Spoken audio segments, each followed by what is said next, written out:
कौन है छठी मैया? छठी मैया की पूजा की शुरुआत कैसे हुआ?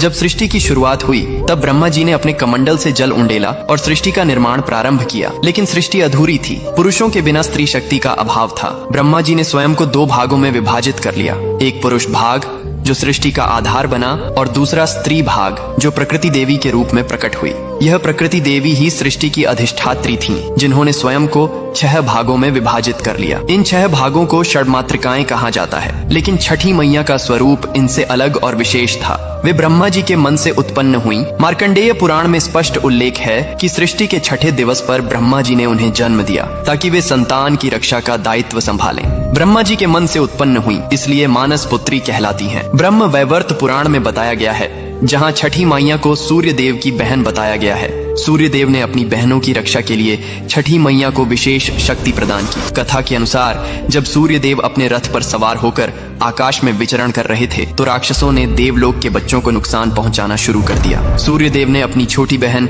षष्ठी देवी को बुलाया और कहा, हे बहन, तुम्हें संतान की रक्षा का भार संभालना होगा। मेरी किरणों से शक्ति लो और पिशाचों का संहार करो। छठी मैया ने तपस्या की। वे सूर्य की किरणों के नीचे खड़ी रहीं, जल अभिषेक किया और ठेकुआ गुड़ गेहूं का प्रसाद चढ़ाया। उनकी तपस्या से प्रसन्न होकर सूर्य देव ने उन्हें अमृता और रक्षा शक्ति का वरदान दिया। पिशाचों को हराकर बच्चों को बचाया। इस कथा से छठ पूजा में सूर्य और छठी मैया की संयुक्त पूजा की परंपरा चली। पुराणों में कहा गया है कि छठी मैया बिल्ली के रूप में भी प्रकट होती है, क्योंकि बिल्ली माँ की तरह बच्चों की रक्षा करती है, रात में जागती रहती है और खतरे से पिशाचों को हराकर बच्चों को बचाती है। इसीलिए उन्हें छठी मैया कहते हैं, जो छठे दिन जन्मी और छठे दिन पूजी जाती है। कमेंट में लिखो, जय छठी मैया।